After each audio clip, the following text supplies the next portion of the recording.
কুসুমপুর গ্রামে একটা কুঁড়ে ঘর ছিল। সেই ঘরে থাকত রহিম আর তার মেয়ে মিনু।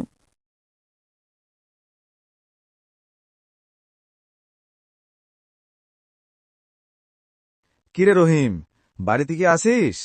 ওরে ও রহিম, ঘরে কি মইরা পইরা আসস? সাহস তো তোর কম না। কিস্তির সময় পার হইয়া 10 দিন হইল, অথচ তোর দেখা নাই। হারামজাদা, আমার টাকা কি তোর বাপের? ও কর্তা, চিল্লাইয়েন না। শরমে মাথা কাটা যাইতাছে।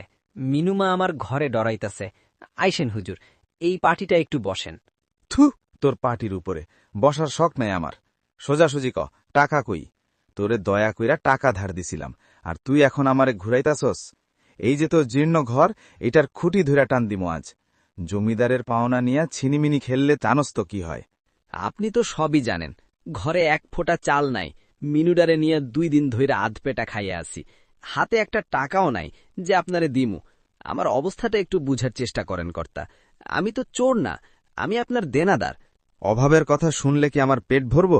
অভাব থাকলে টাকা ধার নিছস কেন? আজ কোনো ওজোর আপত্তি শুনুম না। অক্ষণি টাকা বের কর, নাইলে তোর ঘরের ওই থালা বাসন যা আছে সব নিয়ে যাবো। উ কর্তা, অমন কথা কইয়েন না। ওই কয়টা থালা বাসনই সম্বল। আমার বড় পোলাটাই তো শহরে গেছে কাজ করতে। সে গত সপ্তাহে চিঠি পাঠাইছে। মালিকের থেইকা টাকা পাইলেই সে গ্রামে পাঠায় দিব। সেই টাকা পাঠাইলেই আমি দৌড়াইয়া আপনার পায়ে গিয়া টাকা দিয়ে আসুম। আর কয়েকটা দিন সময় দেন হুজুর। শহরে পোলা কামে গেছে না ফুর্তি করতে গেছে কে জানে। 7 দিনের বেশি সময় আর দিমু না। সামনের শুক্রবারের মধ্যে যদি টাকা হাতে না পড়ে, তবে ভিটা থেকে উচ্ছেদ করে দিমু। জমিদারের কথা নড়চড় হয় না। আল্লাহ আপনার ভালো করব কর্তা। সামনের শুক্রবারের মধ্যেই পোলা টাকা পাঠাইব ইনশাল্লাহ। আমি কথা দিতাছি, আপনার 1 আনা টাকাও কম হইব না। দয়া কইরা এইবারের মতো আমার ইজ্জতটা রাইখেন।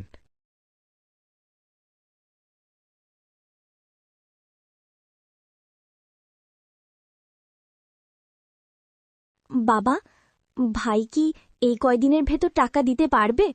তুমি তো জমিদার মশাইকে কথা দিলে, কিন্তু ভাই যদি টাকা দিতে না পারে তুমি কি করবে বাবা? জমিদার মশাই তো আমাদের বাড়ি থেকে বের করে দিবেন এবার, টাকা দিতে না পারলে। মা, তুই চিন্তা করিস না, নিশ্চয়ই আমার পোলাটা টাকা পাঠাবো। আর সেই টাকা জমিদার মশাইকে আমি দিয়েও দেব। সবকিছুর মাঝে আমার পোলাটাই তো আমার আশা ভরসা।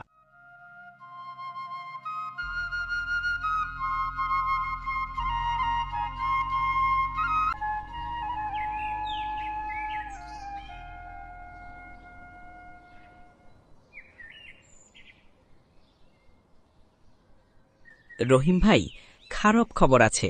শহরে একটা কারখানায় আগুন লাগছে, আর সেই কারখানায় তোমার পোলাটাও চাকরি করে। শুনছি কারখানায় নাকি একটাও মানুষও বেঁচে নাই, সবাই আগুনে পুড়ে মারা গেছে। এরপর রহিম আর মিনু কান্নায় ভেঙে পড়ে।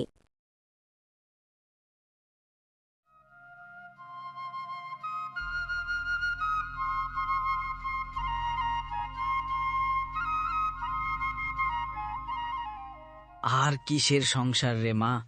আমার বাজান যেই হাতে টাকা নিয়া ঘরে ফেরার কথা আসিল, সেই হাতে আজ ছাই হইয়া গেল।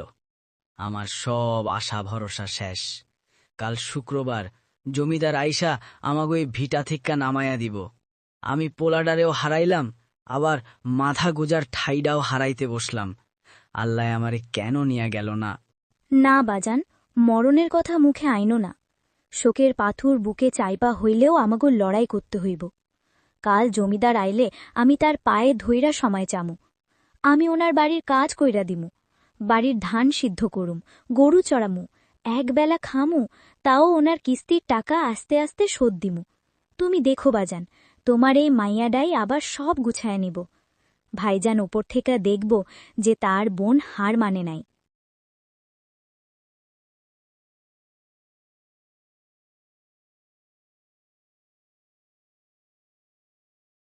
এই যে ভাই, শুনছেন? এই গ্রামে রহিম নামে কি কাউকে আপনি চিনেন? যদি বলতেন আমার খুবই সাহায্য হতো। কেন ভাই, রহিমকে আপনার কি দরকার? আপনাকে দেখে তো মনে হচ্ছে আপনি এই গ্রামের কেউ না। কোথা থেকে এসেছেন? ভাই, রহিমের ছেলে যে ফ্যাক্টরিতে চাকরি করত, সেই ফ্যাক্টরিতে আগুন লেগে পুড়ে গেছে। যারা মারা গেছে, মালিক পক্ষ থেকে তাদের সবাইকে ক্ষতিপূরণ হিসেবে টাকা দিয়েছে। আমি ওই ফ্যাক্টরি ম্যানেজার, সেই টাকা দেওয়ার জন্যই রহিমকে খুঁজতেছি।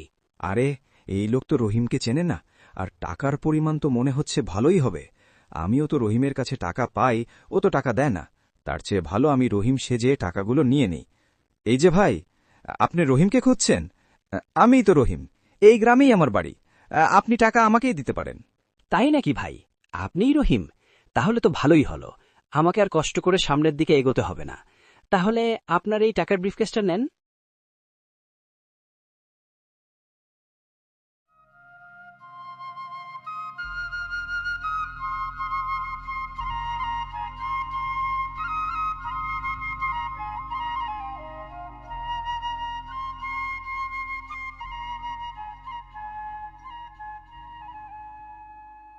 মিনু জমিদারের বাড়ির সামনের কুয়া থেকে পানি আনতে যায়, আর তখন ওই দিক দিয়ে একটা সুন্দর যুবক যাচ্ছিল, আর মিনুকে দেখে হঠাৎ দাঁড়িয়ে পড়ে, তারপর আবার চড়ে যায়।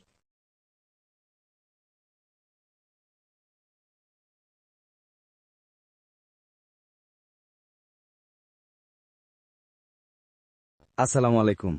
চাচা, চিনতে পারতেছেন আমারে? আমি পলাশ, আপনার সেই ছোটবেলার বন্ধু মতিন সাহেবের পলা। আরে, পলাশ নাকি রে বাপ? আসো আসো, কাছে আসো। সেই শেষ দেখছিলাম যখন তোমার বয়স মোটে 5 বছর। একদম বাপের চেহারা পাইছ। হঠাৎই অজপাড়া গায়ে। খবর কি, তোমার বাপ ভালো আছে? জি চাচা, আব্বা ভালো আছে। আপনার কথা খুব জিগায়। আসলে আব্বার এই গ্রামে একটা জমি আছে, হেইডাই একটু দেখতে আইছিলাম।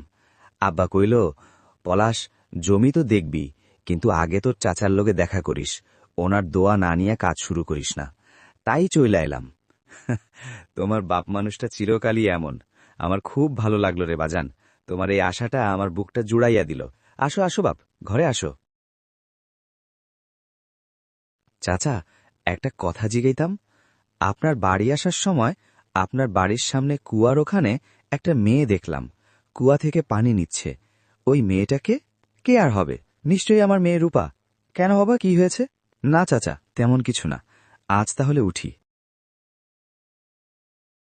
বাবা, মেয়েটাকে আমার খুবই পছন্দ হয়েছে। বিয়ে করলে আমি ওই মেয়েকেই করব। তোমার বন্ধু গফসার চাচাই বলল ওইটা নাকি ওনারই মেয়ে। এইটা তো তুই খুবই খুশির কথা কইলি রে বাপ। আমি কালই যাব ওর বাড়ি বিয়ের কথা পাকা করতে।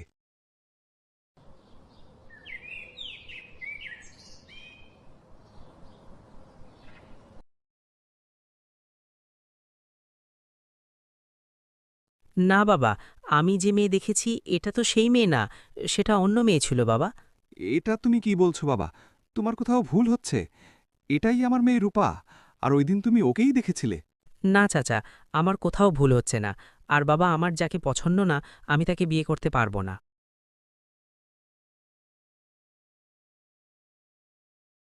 এটা নিশ্চয়ই রহিমের মেয়ে। তাছাড়া ওখানে তো কেউ পানি নিতে আসে না। না, এত ভালো বিয়ে রহিমের মেয়ের সাথে হতে দেওয়া যাবে না। রহিমকে আমি টাকার অজুহাতে গ্রাম থেকে তাড়িয়ে দেব। এটা খুব দ্রুত করতে হবে, তা না হলে আবার খুঁজে বের করে ফেলবে।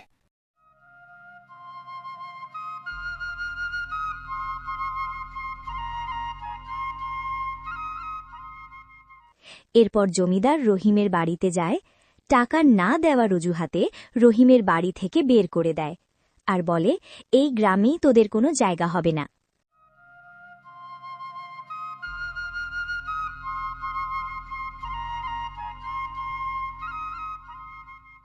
রহিম কোথাও থাকার জায়গা না পেয়ে বনের মধ্যে যেয়ে একটা কুঁড়ে ঘর করে, আর সেখানেই তারা থাকতে শুরু করে।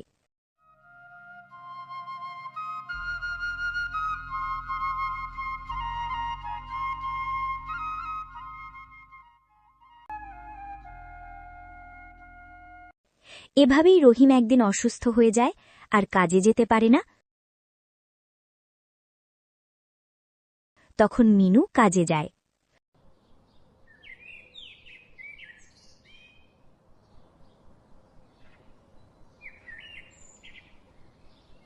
রহিম অনেকক্ষণ অপেক্ষা করতে থাকে, কিন্তু মিনু ঘরে ফেরে না। সন্ধে লেগে যায়, তখন রহিম আস্তে আস্তে উঠে মিনুকে খুঁজতে যায়।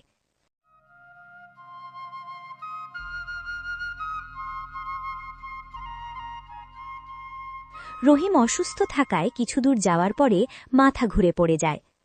আর ওই দিক দিয়ে তখন পলাশ যাচ্ছিল, যেটা দেখতে পেয়ে তাকে ধরে তোলে এবং রহিমের বাড়িতে নিয়ে যায়।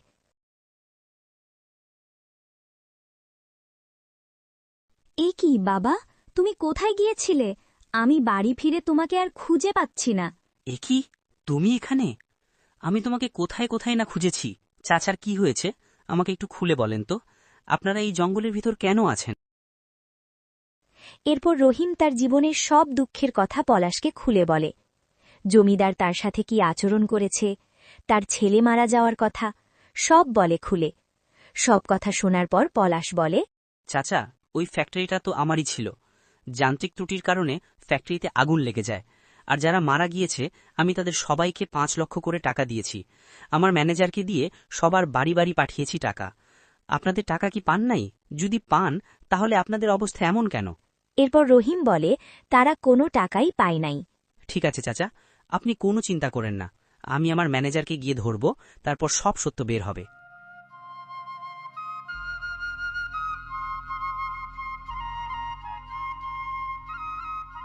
বাবা, আমার বড় ভুল হয়ে গেছে। আমার এইরকম নিচু কাজ করা উচিত হয় নাই। তুমি আমারে মাফ কইরা দাও বাজান। এমন ভুল আমি আর কোনোদিন করব না। আমি রহিমের সব টাকা ফিরাই দিব, আর কোনোদিন কারো সাথে এমন অন্যায় করব না। চাচা, আমি আপনাকে অনেক সম্মান করতাম, কিন্তু আপনি যে ঘৃণিত অপরাধ করেছেন, একটা ক্ষমার অযোগ্য। একটা সহন সরল অভাবী মানুষের উপর এই অত্যাচার কোন মানুষ করতে পারে? আজ তার হাতে যদি ক্ষমতা থাকত, আপনি কি তার সাথে এটা করতে পারতেন? ভাই, আপনার মেয়েটাকে আমার ছেলে অনেক পছন্দ করেছে। আমার ছেলের সাথে কি আপনার মেয়েকে বিয়ে দিবেন? আমার মেয়ের মতো করে আদরে যত্নে রাখব। এটা আপনি কি বলছেন ভাই? আপনার ছেলের সাথে যদি আমার মেয়েকে বিয়ে দেন, সেটা তো আমার ৭ পুরুষের ভাগ্য। আপনাদের মতো পরিবারে আমার মেয়ে গেলে কোনোদিন কোনো কষ্টই পাবে না। আমি চাই আপনার ছেলের সাথে আমার মেয়ের বিয়ে হোক।